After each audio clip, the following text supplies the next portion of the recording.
Fred Gomez Carrasco was a notorious drug cartel boss from San Antonio. After years earning millions and running from the cops, Carrasco was serving a life sentence when he decided to break out of the Walls Unit, the oldest prison in Texas. Carrasco and two henchmen took over the prison library. They held teachers and librarians captive as Carrasco bartered for his freedom. Now there's only one way that these people will see the light again, and that's for you to cooperate. The standoff set off one of the worst hostage crises in American history, the 1974 Huntsville prison siege. This will be our last day to live if somebody doesn't come through and help us. They're desperate men and they mean business. He's fixing to shoot me. I'm fixing to die if you don't do something right now. And the rest of us in here are going to die too. These people don't have anything to lose and they're serious. And it's all on tape. Fred, the governor's on for you. The governor wants to talk to you. He can shove it. From Imperative Entertainment, this is Standoff. Dead or alive, I'm going out. Listen wherever you get your podcasts. This podcast is intended for mature audiences. Listener discretion is advised.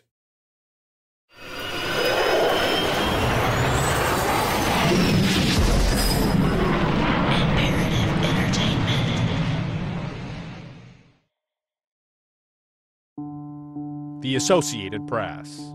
Back in 2008, Harris Moore escaped from a halfway house, serving a 3-year term for burglaries.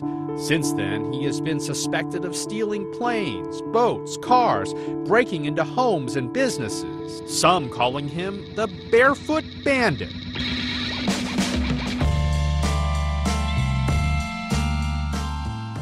Authorities weren't entirely sure where Colton went after he crash-landed, but they soon suspected him in a rash of burglaries that not only saw more homes being robbed on the island, but almost half a dozen stores, another boat, and another plane.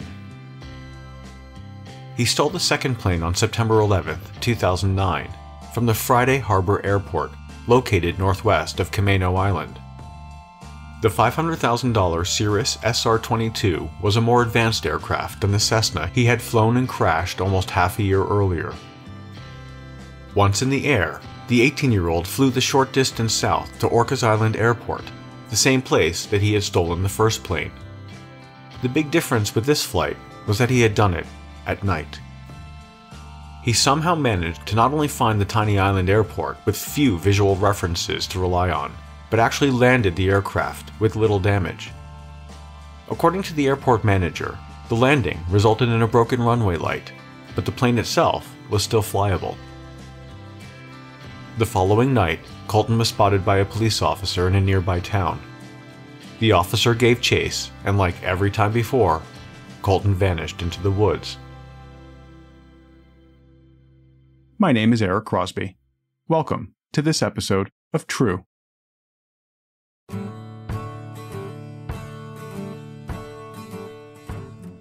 Over the following 2 weeks, Colton headed north toward the Canadian border. He used a stolen boat to get most of the way there, and after crossing the border into the province of British Columbia, he headed toward the small town of Creston. Police believe he stole a car and drove to the interior of BC. Breaking into the hangars at the local airport in Creston was easy, but he ended up walking back into the US when he couldn't find the right plane to steal. Not one to give up on his mission to fly again, he drove 45 minutes south to Bonners Ferry, Idaho, and yes, he drove there in a stolen car. On September 29th, 18 days after he stole the plane from Friday Harbor, Colton stole his third plane. This one was another Cessna 182, and unlike the last two planes, this time he couldn't find the keys. Using what authorities believe was a screwdriver, he was able to start the engine, and at first light, he was cruising down the runway. The Barefoot Bandit is accused of stealing Patrick Gardner's airplane right out of his hangar. There were footprints found on this side. He got into the passenger side. Gardner says Harris Moore jimmied open the door to his hangar and took off in his airplane. Just after what a witness described as a dangerous takeoff, he pointed the nose toward familiar territory, Camano Island. Hours later, he was nearing the town of Granite Falls, Washington, about 40 miles southeast of his home, and he started descending to scope out a place to land. Finding high winds and low visibility below the cloud line, he knew the landing was going to be rough. He probably wasn't prepared for just how hard it was actually going to be. Setting his sights on a cleared strip of forestry, and with the terrible weather whipping the plane around, he may not have noticed that he was coming in recklessly fast. He also may not have noticed that the strip of cleared trees was completely littered with tree trunks. The instant the plane touched the ground, the tree trunks smashed the wheels off and destroyed the undercarriage. The plane came to a stop within 90 feet of striking the ground, meaning that Colton experienced G-forces strong enough to easily break his neck or back.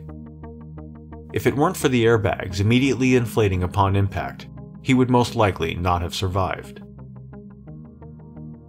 Not only did he survive the crash landing that caused an estimated $340,000 in damages to the plane, but he once again walked away unscathed.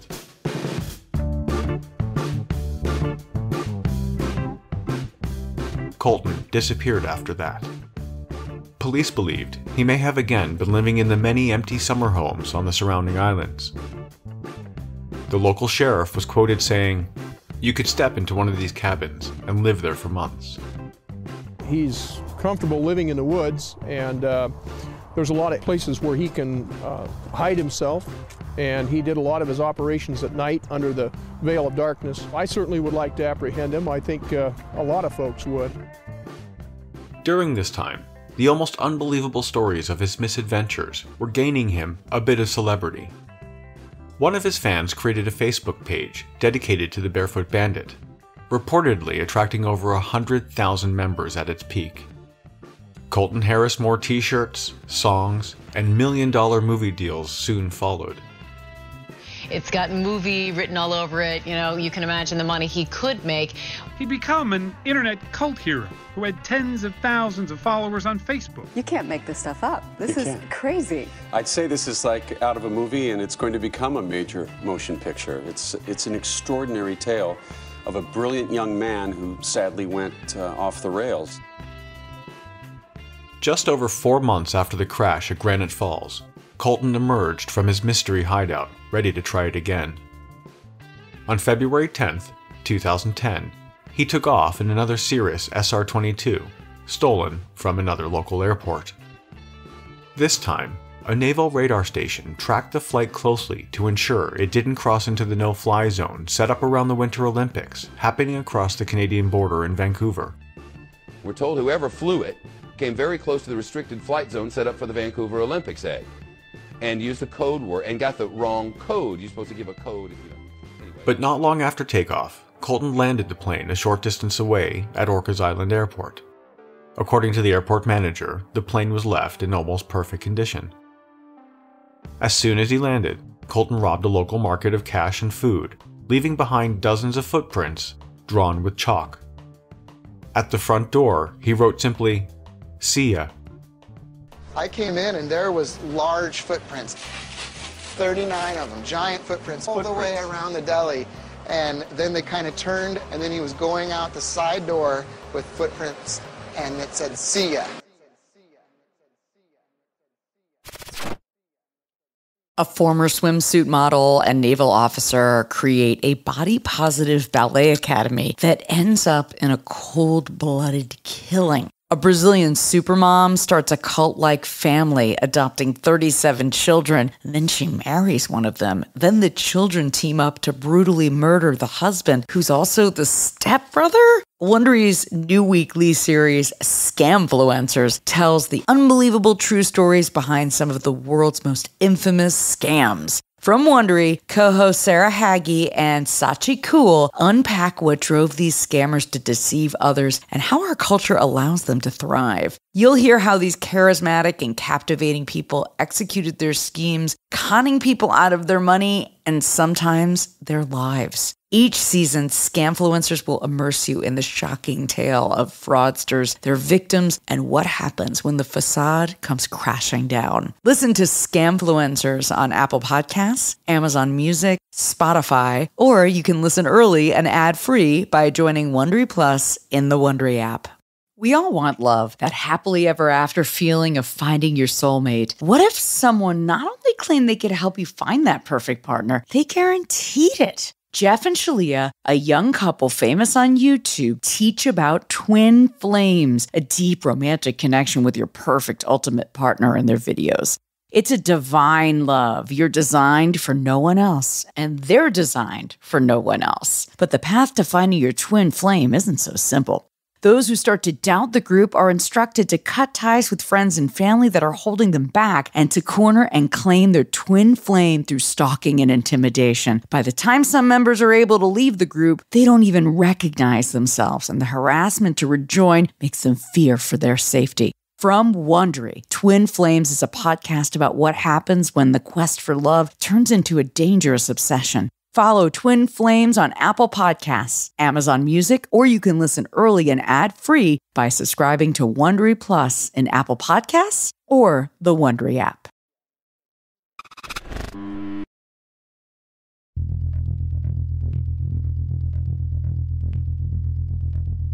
Over the next few months, the burglaries continued.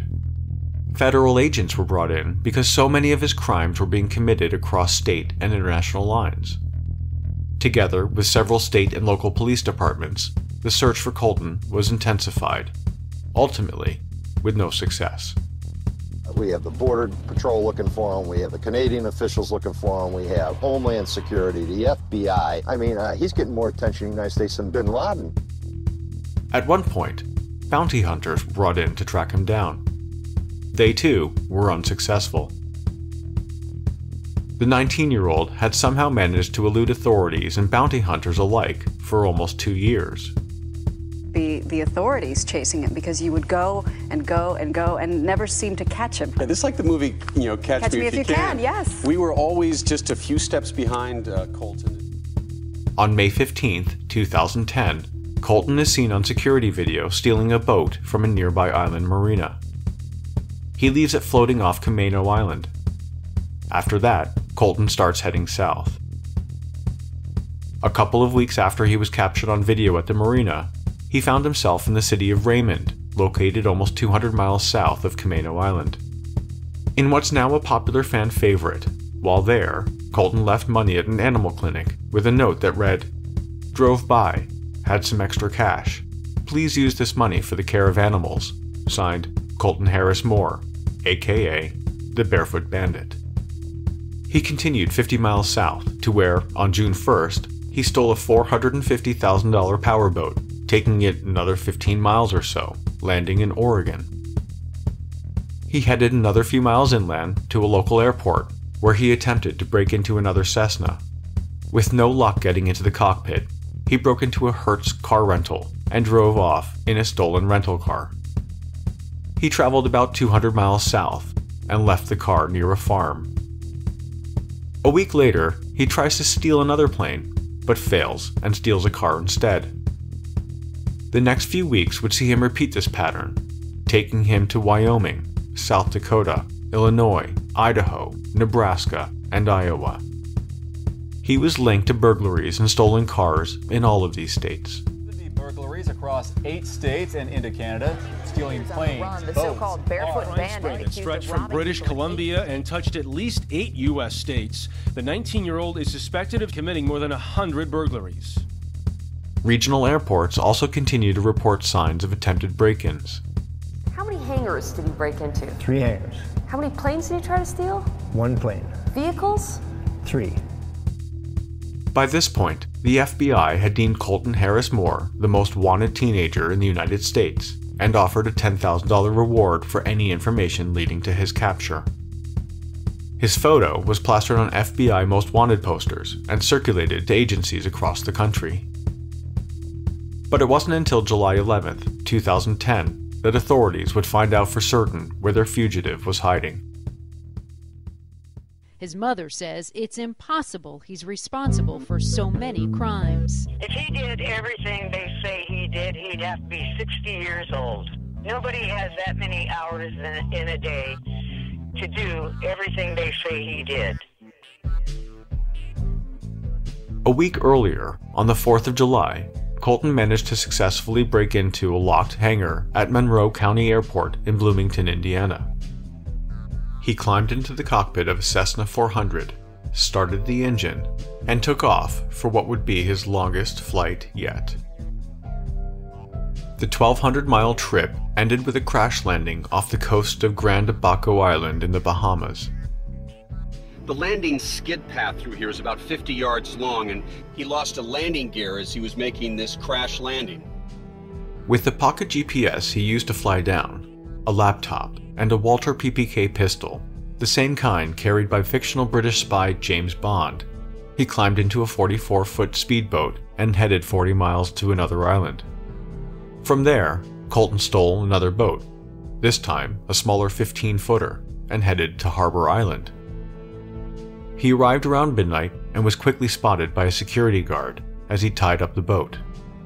The guard alerted police right away. A couple of hours later, Colton returned to the dock, but found the 15-foot boat disabled in an effort by the security guard to keep him from leaving the island. That didn't stop him from hot-wiring a powerful speedboat and taking off. By then, it was around 2 a.m., and not only was it dark, but the tide was at its lowest. Not long after motoring away, the boat became grounded on a sandbank. 2 police boats that were giving chase fired multiple shots into the boat's engine block, rendering it useless.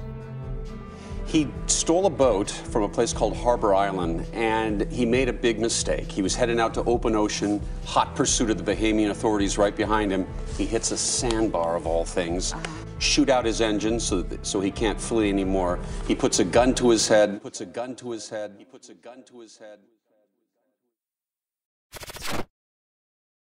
Fred Gomez Carrasco was a notorious drug cartel boss from San Antonio. After years earning millions and running from the cops, Carrasco was serving a life sentence when he decided to break out of the Walls Unit, the oldest prison in Texas. Carrasco and 2 henchmen took over the prison library. They held teachers and librarians captive as Carrasco bartered for his freedom. Now there's only one way that these people will see the light again, and that's for you to cooperate. The standoff set off one of the worst hostage crises in American history, the 1974 Huntsville prison siege. This will be our last day to live if somebody doesn't come through and help us. They're desperate men and they mean business. He's fixing to shoot me. You know, I'm fixing to die if you don't do something right now. And the rest of us in there are going to die too. These people don't have anything to lose and they're serious. And it's all on tape. Fred, the governor's on for you. The governor wants to talk to you. He can shove it. From Imperative Entertainment, this is Standoff. Dead or alive, I'm going out. Listen wherever you get your podcasts.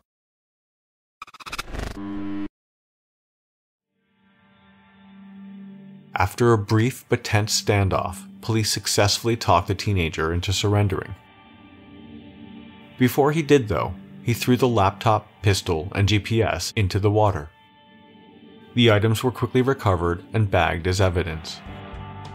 It was Sunday, July 11th, 2010, 810 days since he ran from juvenile detention.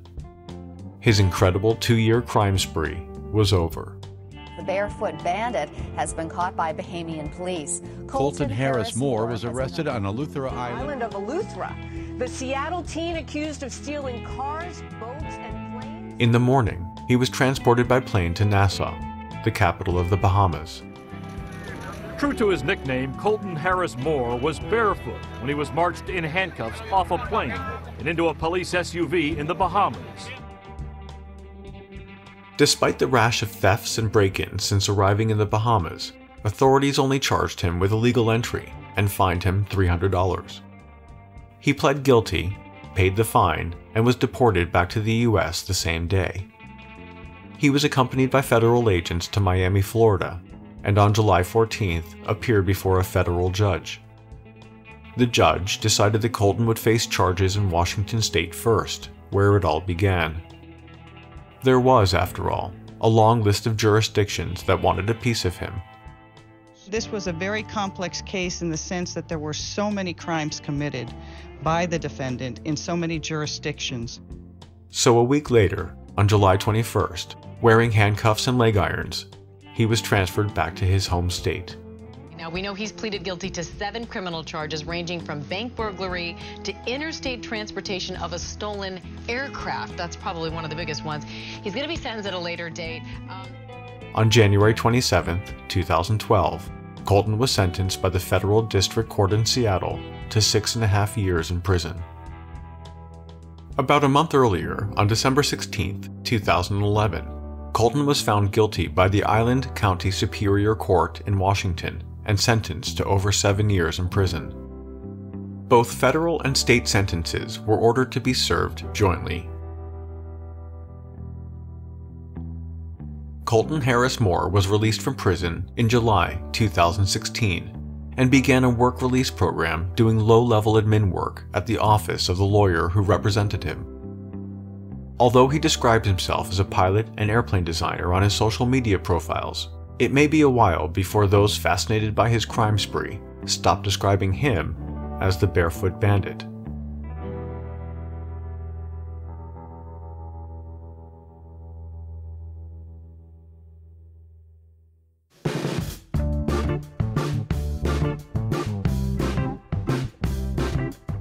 True is a production of Imperative Entertainment.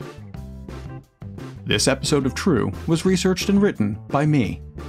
The executive producer is Jason Hoke of Imperative Entertainment. Cover art and design was created by Jenna Sullivan. True was created and is produced by me. Comments? Questions? Get a hold of us at podcasts@imperativeentertainment.com. A huge thanks for listening, and for all of your amazing reviews and ratings.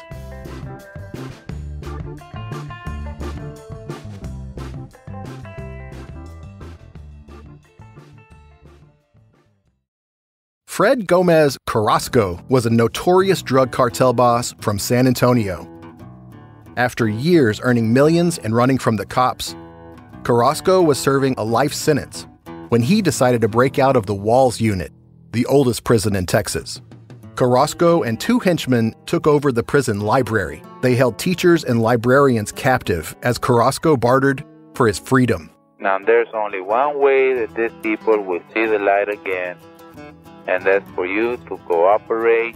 The standoff set off one of the worst hostage crises in American history, the 1974 Huntsville prison siege. This will be our last day to live if somebody doesn't come through and help us. They're desperate men and they mean business. He's fixing to shoot me. You know, I'm fixing to die if you don't do something right now. And the rest of us in there are going to die too. These people don't have anything to lose and they're serious. And it's all on tape. Fred, the governor's on for you. The governor wants to talk to you. He can shove it. From Imperative Entertainment, this is Standoff. Dead or alive, I'm going out. Listen wherever you get your podcasts.